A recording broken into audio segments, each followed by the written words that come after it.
लगा के रखता था जिसको वो अपनी जान के साथ, लगा के रखता था जिसको वो अपनी जान के साथ, वो घर से भाग गई है किसी पठान के साथ। तो तालियों से सगवा करें। भाई कमाल है आप लोग और कमाल है हम लोग, और कमाल है हिंदी कविता और शायरी, कमाल सब कुछ कमाल।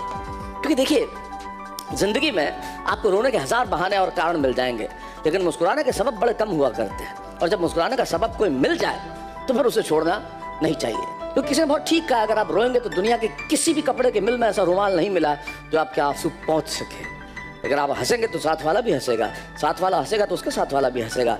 आप किसी एक व्यक्ति को देख के मुस्कुरा दीजिए, एक दूसरे के सामने मुस्कुराएगा, दूसरा तीसरे के सामने मुस्कुराएगा, तीसरा चौथे के सामने मुस्कुराएगा। देखेंगे शाम को सारा शहर मुस्कुरा रहा होगा। और हम तो है यहाँ पे आपको मुस्कुराहट बांटने के लिए।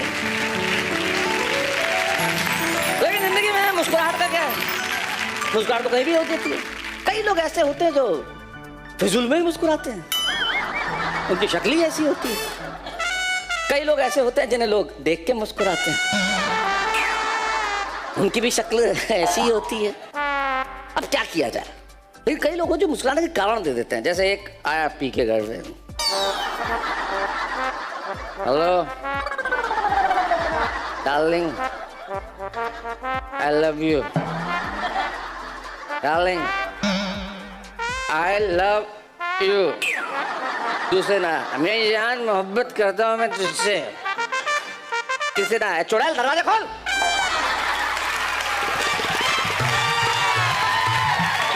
बोले क्या बदतमीजी है? पहले दिन डार्लिंग आई लव यू, उस दिन अंग्रेजी पी के आया, मेरी जान तुझसे मोहब्बत करता हूँ देसी।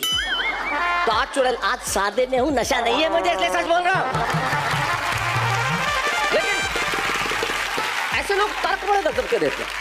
मुझे मिला भाई साहब, मैंने कहा मत पिया करो, नुकसान कर दी। क्या नुकसान कर दी? शराब क्या नुकसान करती है? कौन बोला? मैंने कहा मैं बोल रहा हूँ। नहीं आप तो, आपका तो भाई साहब आप तो बहुत बड़े आदमी हो। नहीं मैं आपको बताना चाहिए, मैं छोटा आदमी, मैं बहुत छोटा आदमी। ये मैं समझ, मैं नशे में बोल रहा हूँ। नशे में मैं आपको भाई साहब बोल रहा हूँ, मैं पहचान रहा हूँ। नशे में नहीं बोल रहा हूँ, शराब नुकसान नहीं करती। मैंने कहा शराब से लीवर फूल जाता है, तो ज्यादा दारू आती है ना फिर उसमें। मैंने कहा शराब नुकसान करती है, नहीं शराब से ज्यादा पानी नुकसान करता है। मैंने कहा कैसे? मेरे पास लॉजिक है। शराब से ज्यादा पानी नुकसान करता है। लास्ट ईयर बाढ़ आई, 500 लोग मर गए, देखो पानी ने नुकसान किया कि नहीं किया? यानी कि कुल मिला के मुस्कुराने का सबब होना चाहिए। और हमारे पास 3 ऐसे लोग हैं जो मुस्कुराने का सबब प्रदान करते हैं। शेमारू के सभी दर्शकों को मेरा चांद भरा नमस्कार।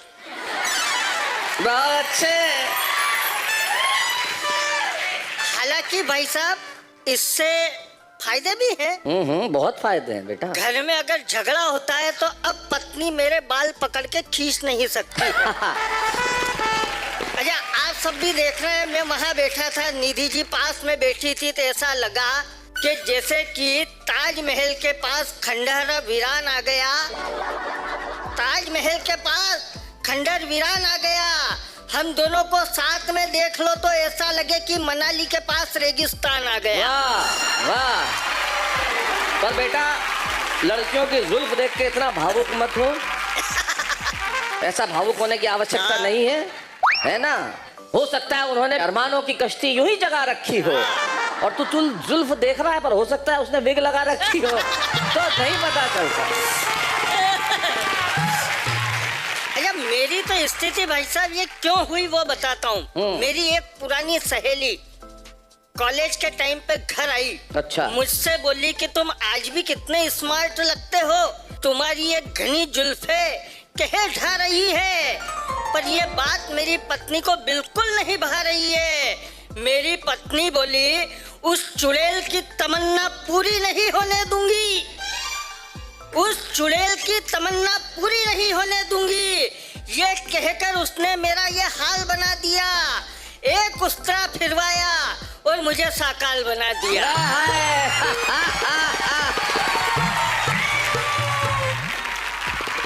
मेरी पत्नी ने देखो कैसा जाल रचा है, और उसका ये जाल मुझे बिल्कुल नहीं पचा है।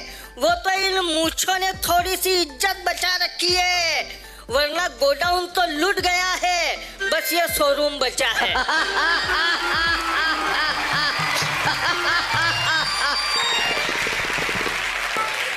और भाई साहब, आप देखो क्या स्थिति हुई, एक उस्तरे ने इस तरह कर दिया। एक उस्तरे ने इस तरह कर दिया, पंक्तियों का आनंद लेना कि एक उस्तरे ने इस तरह कर दिया। हमारी भी लहलहाती जुल्फे थी, वो कमाल बताती थी। आलिया भट्ट और प्रियंका चोपड़ा जैसी कई रोज लाइन लगाती थी।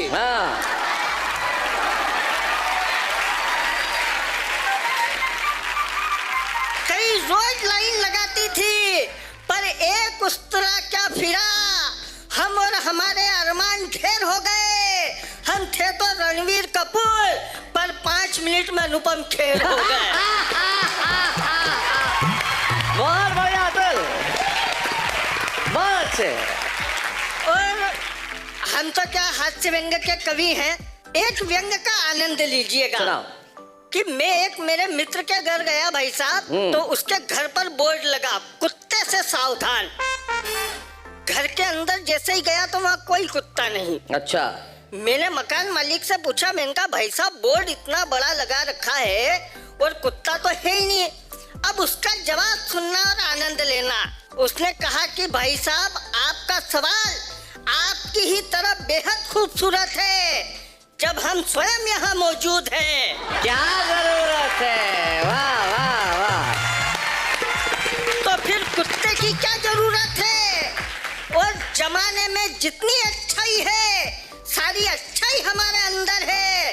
भाई साहब कुत्ते में भी उतनी कुत्ताई नहीं होगी जितनी कुत्ताई हमारे अंदर है। वाह वाह, बहुत बढ़िया, बहुत अच्छा। कि जितनी कुत्ताई हमारे अंदर है, मैं बुलडॉग की तरह सबका रास्ता रोकता हूँ, जर्मन शेफर्ड की तरह कमजोरों पर भोगता हूँ। मेरे जैसा कोई मिल जाए तो उसके सुर में सुर मिलाता हूँ, लेबरेडार की तरह उसके सामने पूंछ हिलाता हूँ। मालिक की तरह अगर कोई मिल जाए तो उसके तलवे चाटता हूँ, और जो अगर मुझे पसंद नहीं आए तो उसे गली के कुत्ते की तरह काटता हूँ। क्या बात है, वाह वाह वाह अतुल, बहुत बढ़िया, बहुत अच्छा अतुल। गले के कुत्ते की तरह काटता हूँ। भाई इस जमाने में जीने का दस्तूर ही कुछ और है। अरे मानवता तो कब की मर चुकी, ये कुत्ताई का दौर है। वाह वाह ये कुत्ताई वाह का वाह दौर है। वाह, बहुत बढ़िया, बहुत अच्छा अतुल।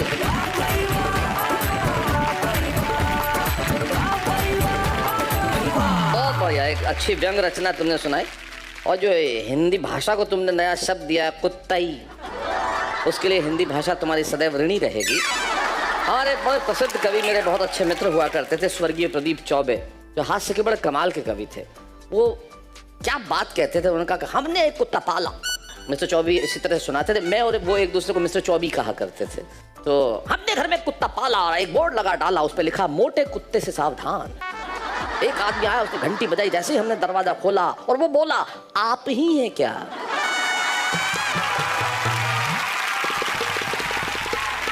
और प्रदीप जी आगे कहते हैं कि फिर हम कुत्तों के लिए हमें अंडों की जरूरत पड़ी, तो हम अंडे की दुकान पे गए और अंडे वाले से लपेट में पूछ लिया, वैसे ही भाव पूछने के लिए अंडे कैसे दिए।